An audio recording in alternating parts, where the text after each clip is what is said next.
Hello, I figured I'd jump on here. Everybody got baths, and I wanted to jump on really quick with Miss Poppy. She did really good. She actually does not like the blow dryer.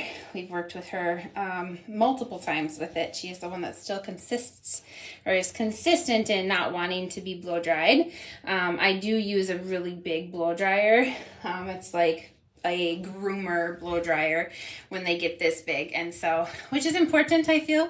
I start with a blow dryer and then I move to a big blow dryer because of the fact that that's what the groomers are going to use, right? So it's super important. But I kind of just wanted to show you some grooming tips, puppy grooming tips. This is something that you can do multiple times before you actually take them into the groomer. Obviously, eventually they are going to need to get groomed.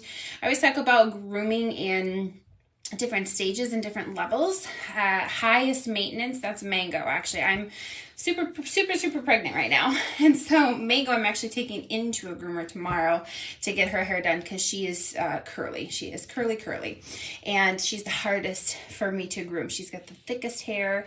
The next is wavy, which is essentially what this entire litter was. Every single one of the puppies were wavy, and so they're the next.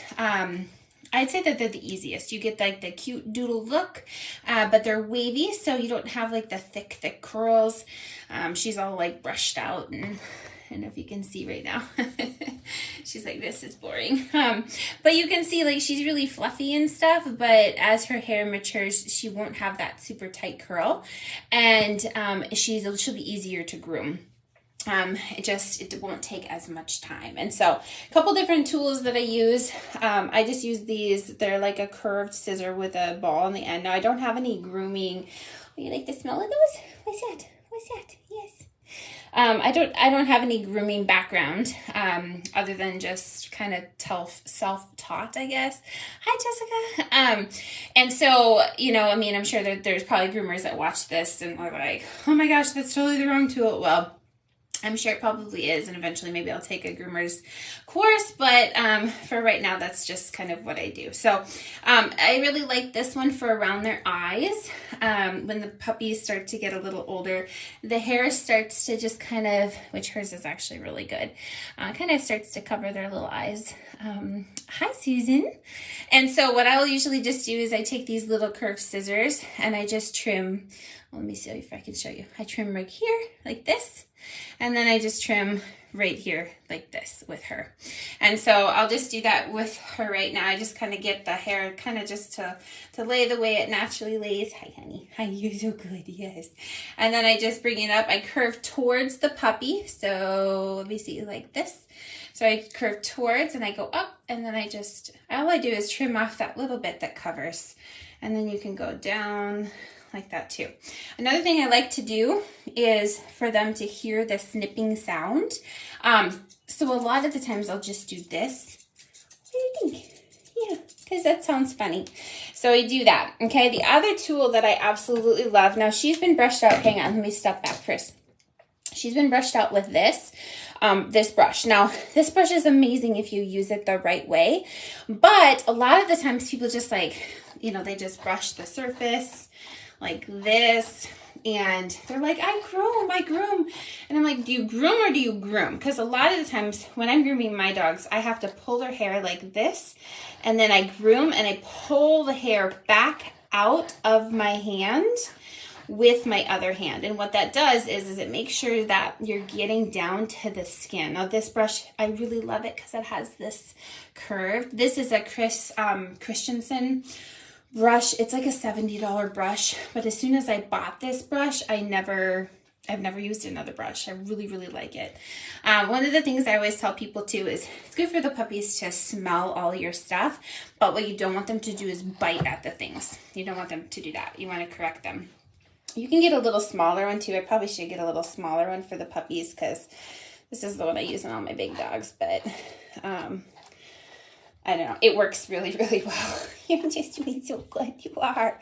So anyhow, so I already brushed her out. It just took like 3 minutes to brush her out. Okay, the next thing that I use is this little tool. It's called Manscaped.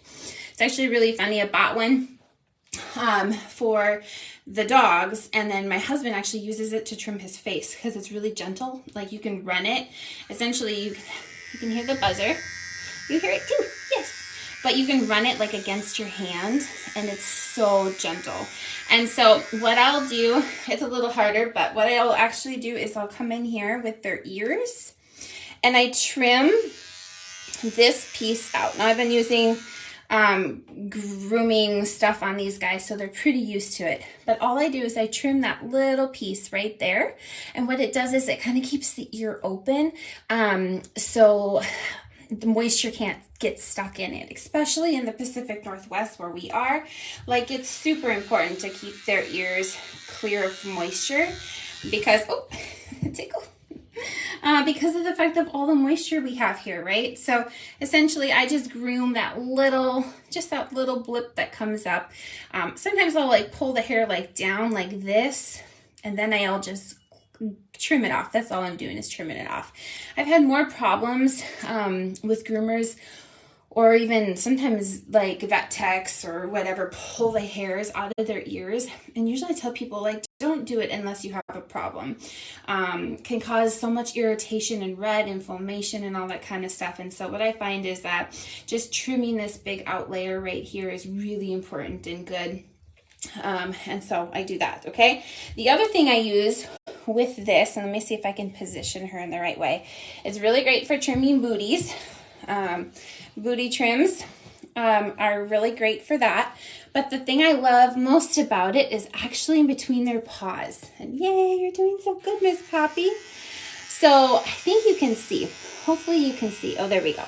So I trim off the back side of this just to clear this pad up. And then because this trimmer is so gentle, you can get in here and you can trim all of that hair. I know it's kind of awkward. It's kind of awkward, I'm sorry. But you can trim all that hair off of their pads. And so technically when they're running through the kitchen or when they're doing whatever, it's not as easy for them to slip. Like, they just are so much more stable. And so, here, can you see? Let's see if we can show. Let's show them the difference. Let's see if we can see. So yeah, you can just see, like, these pads are clear. This pad here is like really fluffy, and so it took like 30 seconds. Now, we do early neurological stimulation with them, right? And so they've been having their feet messed with for forever. I always tell people, like, if buzzers are scary and clippers are scary, start with like a toothbrush or something like that on your dogs. Obviously, if you get a puppy from Owen-a-Doodle, we've done early neurological stimulation from 3 days on, right? So these guys are pretty used to having buzzers. But when they go home, run the buzzer like this, right? Same thing. Down their nose, under their chin, under their ears. Even, I mean, I have this like this, right? Under the other ear, around their tail, on their butt, on their feet. Because the thing about it is what I always tell people is you get an 8-week-old puppy, which, I mean, Sazzle and Raven still haven't found matches yet. So pretty soon, because we're keeping Poppy here. But if you bring up 8-week-old puppy home and they don't go into the groomer until they're like 4 to 6 months old, that's a lot of time in between that they just kind of forget. So I always say once a week, right? Once a week, come in, trim their nails, which I haven't trimmed her nails yet, but you can see she needs a trim. So just trim that tip of that nail off. I just use a regular nail trimmer. You can also use a Dremel. The Dremels are actually better on their nails. But if you don't have one in the beginning, it's not that big of a deal. Their nails are pretty tiny. So, but anyhow, I hope that helped. And yeah, let me know if you guys have any questions, but those are like the big main basic things. And I think it helps to kind of just know where to start. So anyway, yeah, until later, have a good night, guys.